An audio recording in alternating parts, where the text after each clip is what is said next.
It's alive! It's alive! It's alive! It's alive!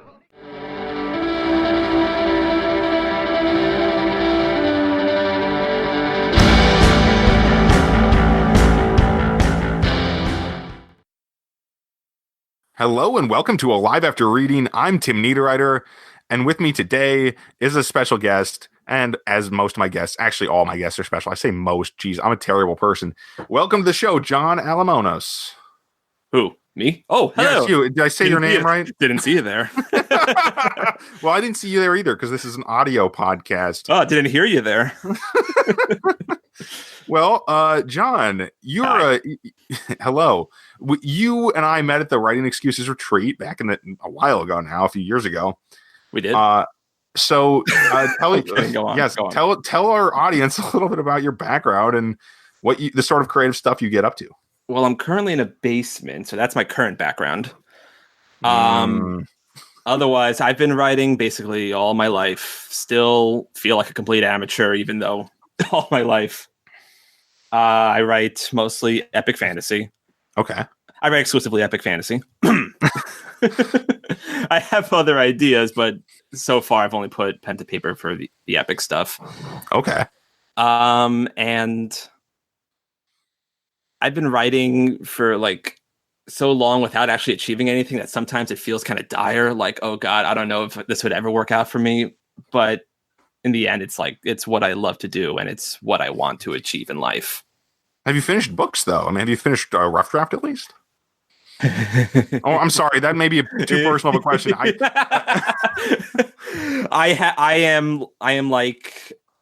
a lot like Patrick Rothfuss. I'm the eternal like rewriter. I will rewrite the first half of a book endlessly. Okay. Just again and again, make it better a big every challenge. time. I don't fully know how to tackle that because I started out, and not that I'm here to give you writing advice, but okay. when I started out, I was like, I can't fail at this. I just have to write the book till the end. And so I wrote a bunch of books to the end. And they were mostly terrible. Let's be fair here, Pete. They were all terrible. As they tend to do. For about 4 or 5 years. And then maybe I wrote one that was okay.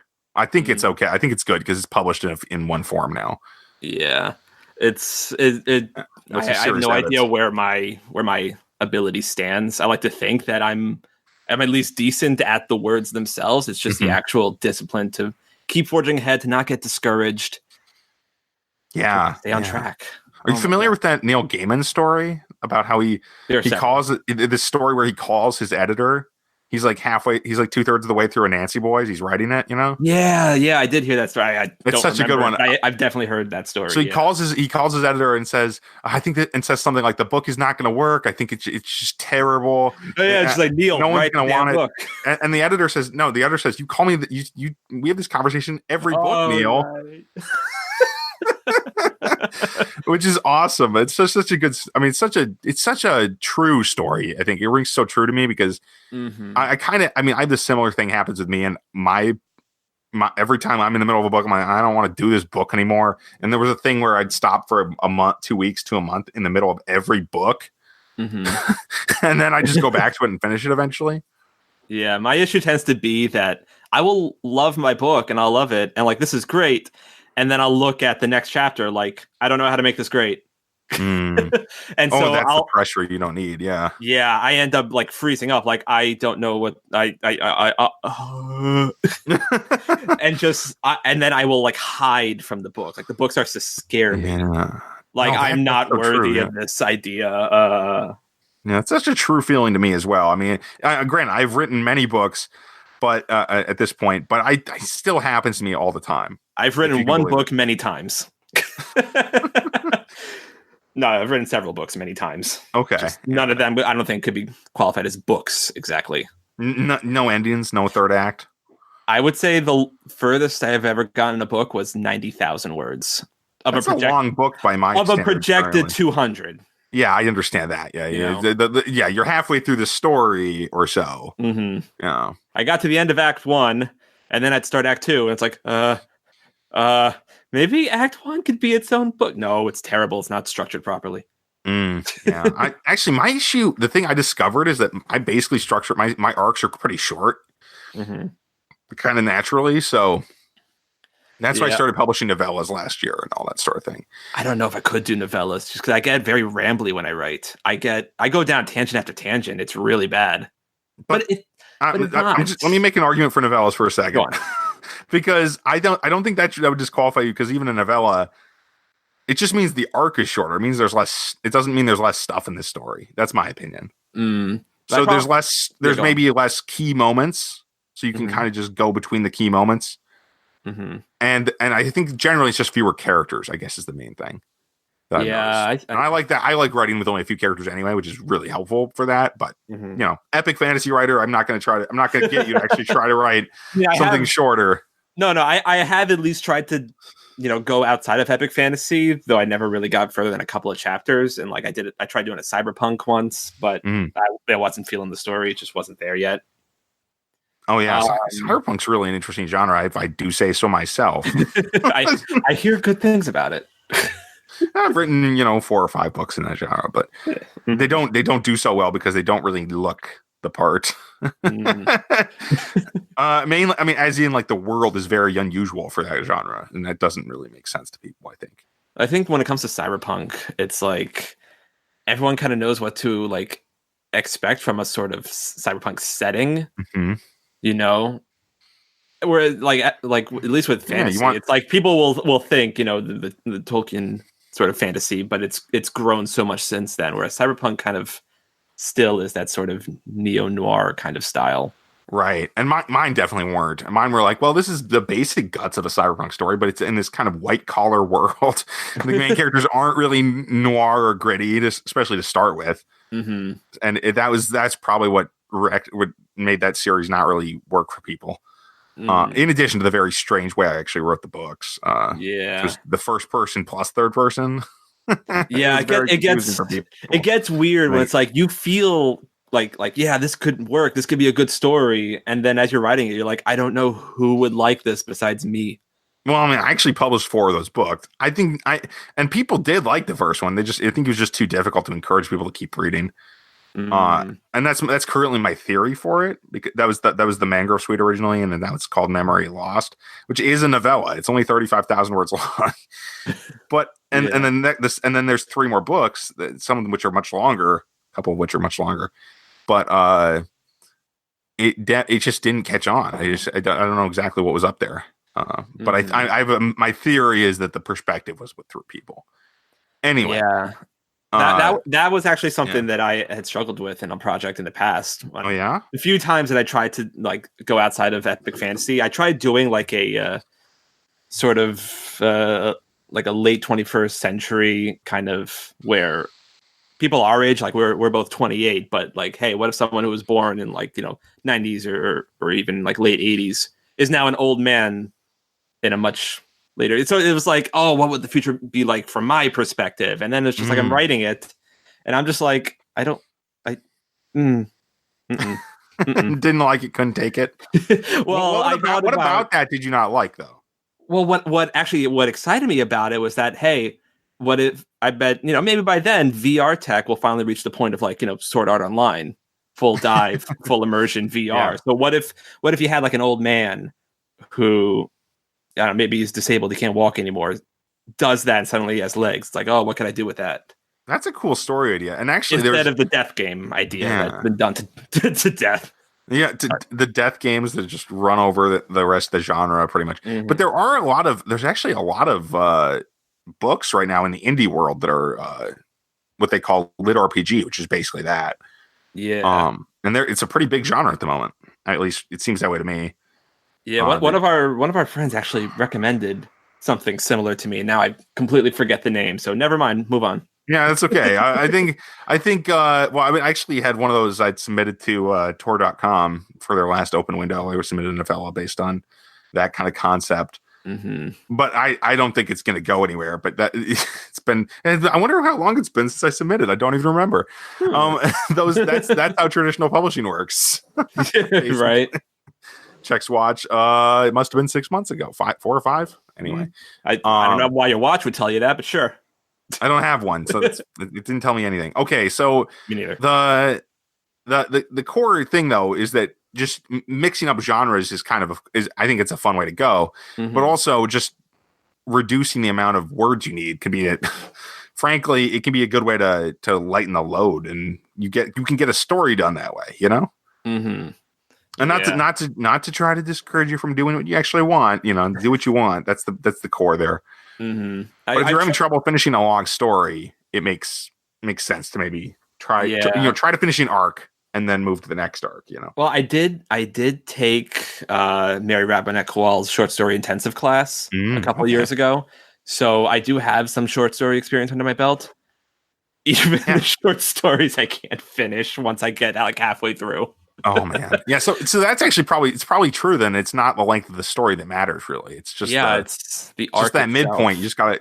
Have you ever heard of the book Beginnings, Middles and Ends by Nancy Kress? By Nancy Kress. I think I have it right here on my shelf. Okay, have you read it? I don't remember. Maybe you should give that another look, because I think it's a valuable tool. Nancy Kress. Yep. Oh yeah, and I read this about like 10 years ago. I'm holding it in my hand right now. Yeah. Might be time to dig it out again, because I think that's a useful. Especially just read the section about middles. Maybe that's what you need. You know, because that book's fundamentally about where writers get stuck. I'm trying to like think back, and like I think I might have been in high school when I read this. What year was this published? That was a while ago. I was in high school when I read my copy. Okay, yeah. Oh, it's published 93. Okay, yeah, it's an old. Oh boy. Yeah, it's almost as old as us. Yeah. Hey, don't pull back the curtain. Anyway, we are mere millennials. Anyway, mere millennials. Anyway. So anyway, God. Also, John, your current. So, what are your books about other than being epic fantasy? What kind of stuff do you put in your epic fantasy? Because they can vary so much these days. That's funny that I then call it epic fantasy, because I actually try to be as like little as epic as possible. Okay. If that makes any sense. It's like I like the whole like, oh no, world's gonna end kind of. You know, that you see in epic fantasy, but I try to pull the camera in much closer than that. I love focusing on the characters. Oh, that's like, cool. I'll throw in the prologue of like, okay, here is the hook for what's going on in the world right now. And let's say, okay, for this one that I'm working on right now, it's like, okay, there was a big bad political conspiracy thing, and this guy got murdered and sentenced to death, and that set off a war. Okay, chapter 1, that's been going on like in the background for like 2 years. Here's our character, and she doesn't get involved in any sense of like the war for like the first like half of the book, and even then it's just this nebulous mass going on in the background that we hear about, that we feel the trickle down effects in the economy, and how, hey, this town's not doing so good because all the able-bodied men were drafted. So I like the more character-focused stuff. Oh, that sounds like a cool story. I got to say, I encourage you to keep your chin up and work on that, because I think that's and also to zoom in close on characters while you have this larger conflict. I have a soft spot for that kind of thing. Yeah, you know, so I planned out a trilogy around that. One day maybe I'll get it. It's hard to concentrate these days since I'm a new dad. Yeah. So finding it's like I have the time to write, but it's so hard to shut out everything in order to like achieve the proper flow where the words are just coming out instead of torturously, you know, just wrenching them out word by word. Then I just start getting discouraged.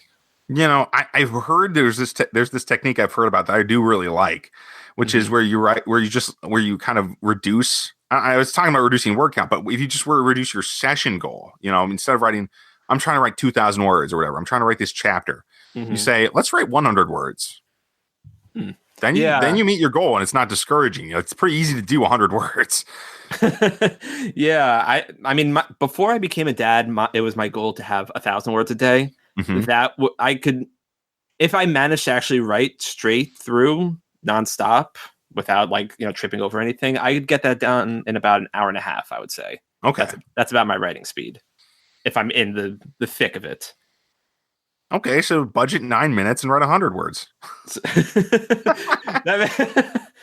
Quick math, yeah. Sorry, I mean, that's kind of what I've actually been doing recently. I guess it was always my goal to be a full-time writer. It's like, yeah, you know, I want to be a writer. I'm going to, you know, be at home. You know, the kids to school and then spend all day writing. That's what I'm going to do. But with being unable to focus on my writing, I've kind of let that go, and now I'm back in school to get another degree so I can get an actual career going besides the writing. And as a result, I'm putting less pressure on myself to get the writing done, because then you have this whole, vicious cycle of just like, I didn't hit my quota. Oh no, I hate myself. And then the next day, I didn't hit my quota yesterday. Now I can't hit it today. Oh no, I hate myself. And it's just constant self-loathing that just leads to just zero production. Oh yeah, that's terrible. And like you said, hard time focusing. And so do you? I mean, focusing, that's a challenge for me as well. ADHD diagnosis here, and for a long, basically, we have similar kind of mental states in that way, I bet. So yeah, I guess I should just throw it out there. Yeah, I was diagnosed by a psychiatrist with ADHD. So I know that is something that I struggle with, that I take medication for. And I'm very open about talking about it. It has affected my writing and my habits immensely. Oh, I understand that so much. And I appreciate you sharing, because I mean, I bring this up on the show occasionally, and I think maybe more than occasionally, honestly, I'm not sure. But it's one of those things that I think it's impossible to get around it as far as notes. But I'm reminded of, as far as the lack of focus, Chuck Palahniuk, the author of Fight Club. Yeah. Have you heard of the way he wrote Fight Club? He was doing all these, he was like working at a gas station or something, and he'd write it on scraps of paper, write the book on scraps of paper while he had breaks. Mm-hmm. And that's the kind of thing that I think is like, that's kind of inspiring. Like, okay, you don't need time if you just grab the moments, Yeah, that's true. I mean, you can find the time if you're willing to. I mean, it did result in a very different kind of book than the kind you're trying to write, I think, or the kind I try to write, honestly. But it's kind of an inspiring. You could do a book. It might not be the same book. Yeah, I mean, I can find the time technically, but especially when my son was a newborn. Like right now, he's at the time of recording, he is 18 months. So he's a toddler now. He toddles about, and he's not as like demanding. Like I'm not getting up in the middle of the night now anymore, Yeah, which is nice. But the entire first year, he's a newborn. It was just like I would have time to myself. Yeah, I could write right now, but I'm absolutely exhausted. And I want to turn my brain off. Right. So I'll recline in front of the TV. I'll play a video game, especially since ADD, want to use my hands. That's why I love video games so much. But also, I would have I'd have the camera on, trained on him while he's in his crib, so I could hear him, I could see him if he starts crying, and just having that camera just right next to me was such a distraction. Like I can't focus. I like I'm hearing the feedback from, the slight hum and all that, all these little things. Like I can't keep my brain concentrated. So that's something I'm still like getting over. No, that's very understandable. And you said that this has impacted your reading too. Is that true? Oh my God. Yeah. I don't remember the last book that I finished. No, that's a lie. It was Words of Radiance by Brandon Sanderson, but I don't remember the last book I finished before that one. It's been many moons. Yeah, just staring at my bookshelf, just like, I have way more books that I haven't finished than I would say the number of books on this shelf that I actually have finished was probably 5%. Wow. It's bad. I have so much trouble staying focused on a book. Yeah, me too. And I think the audience is probably tired of me hearing about my struggles with trying to with finishing books. But and I feel like it's a real issue as a writer. If you can't read to the end of a book, it's like you forget what the end of a book is like. Yeah, right. I mean, I have that selection of books that I would count as my favorites. That's like, I remember almost every detail about that book all the way up until the end. It's just, that's an ending. Oh yeah. Oh my God. When I look at, say, The Way of Kings by Brandon Sanderson, it's just, oh my God, the last 100 pages just, whoa. And for those not familiar, that book's 1,000 pages long. So 100 pages really is the ending. It's got to be a good book. You're going to keep me involved for over 1,000 pages. And twice, I finished the second book, which is even longer. Oh my gosh. I haven't finished the third yet. Yeah. I don't even have the third on my shelf. I really should, but I'm in the middle of the second one still, and I really do. I do like Sanderson. I think probably I've heard him talk about his writing too much, and it makes it a little harder for me to stay in the story. That is so true, since we're both fans of writing excuses. Yeah, absolutely. I love discovering like a new author. One thing that has bummed me out. I don't know if this is true everywhere. Maybe you can. Do you have a Barnes and Noble near you? No, or equivalent. I mean, no, there is one in the next town. Yeah, I live in a small town, so there's one like 20 minutes away. So, yeah, that's about how far my Barnes and Noble is from me. I don't know if this is true of every Barnes and Noble, but at least all the ones around me. And I live in New York, so there's a few around me that within an hour. I've been to like 5 different ones, but every single one of them got rid of the new release section within Sci-Fi Fantasy. Oh. That's a blow. It's been forever since I've been to Barnes and Noble, but is that in every Barnes and Noble, or is that just around me? I don't know. I don't know either.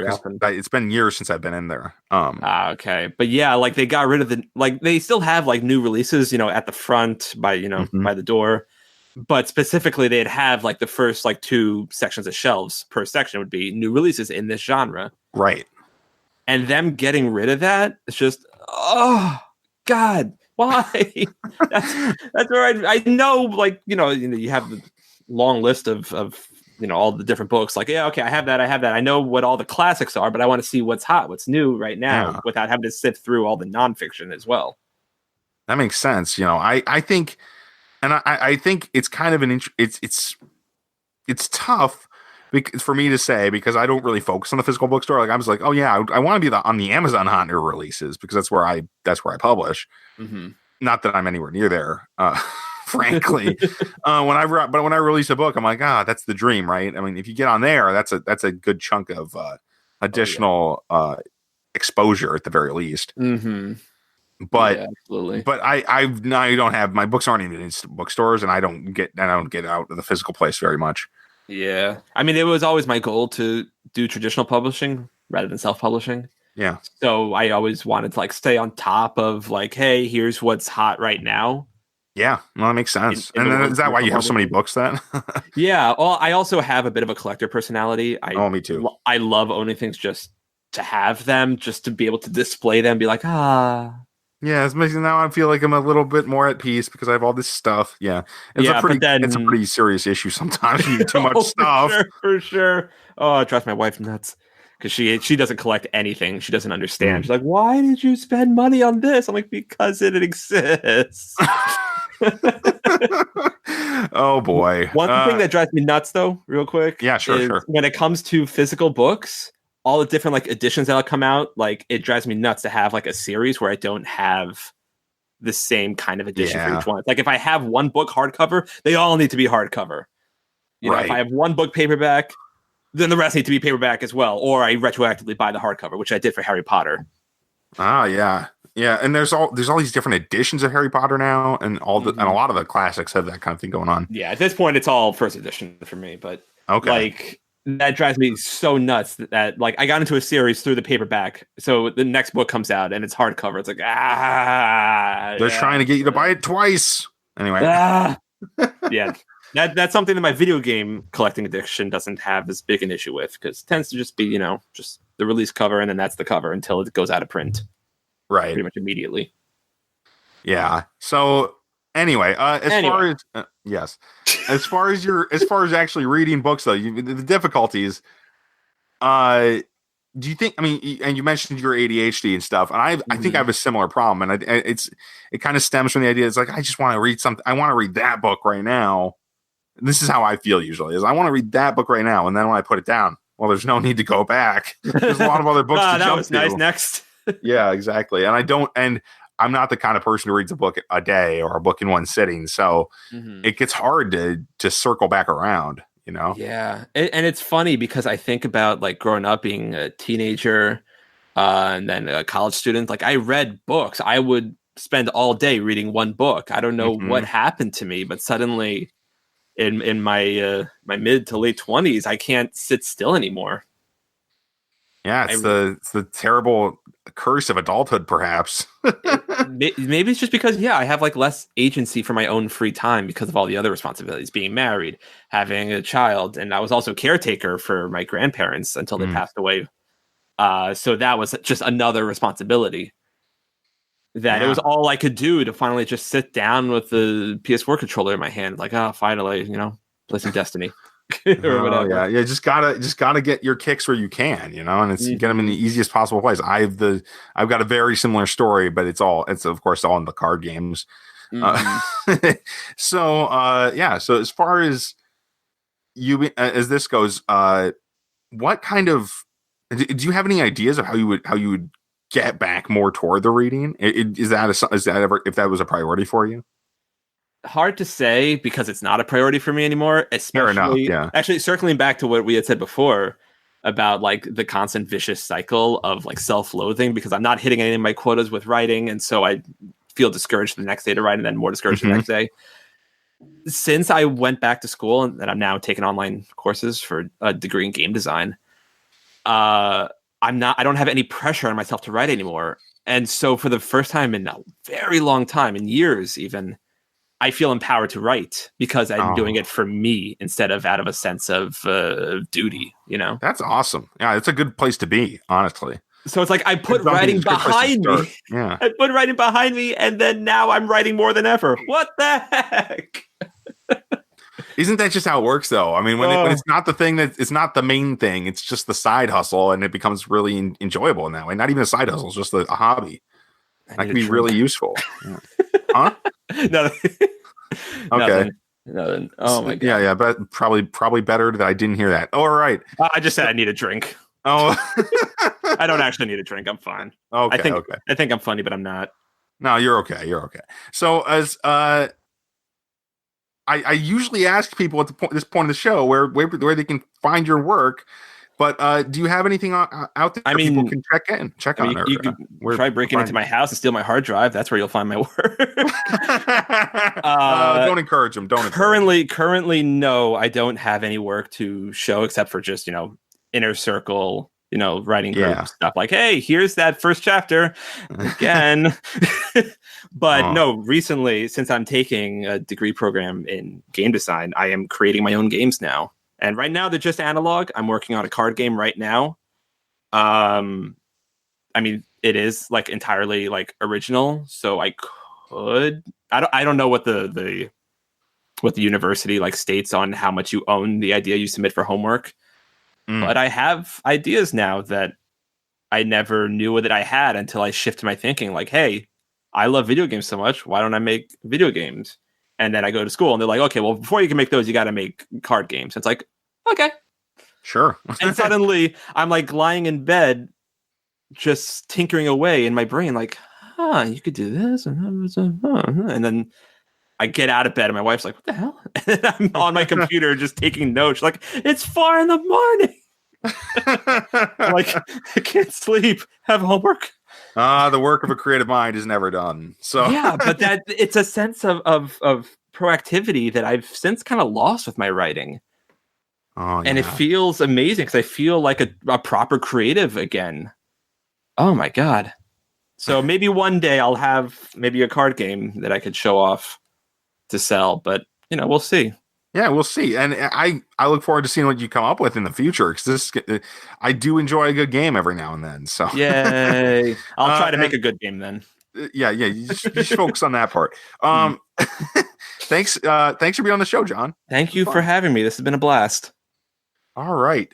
As for me and this podcast, you can find Alive After Reading at mentalcellarpublications.com, and you can find us at Libsyn. We're hosted there, and you can follow me on Twitter. I'm at TNeitherwriter. You can find my books on Amazon.com. By now, Flamewind, the second book of the Pillar Universe series, should be out. So go check that out. Also, the Spells of the Curtains, book 1 through 6, those are all out. And they are, if I do say so myself, pretty good. So go check those out on Amazon. Thanks for listening, everybody. Yeah. Have a good one, folks. We love you, Tim. Oh, and thanks for the applause in the cheering section. Yes. Who said that? That? Okay. We're gone.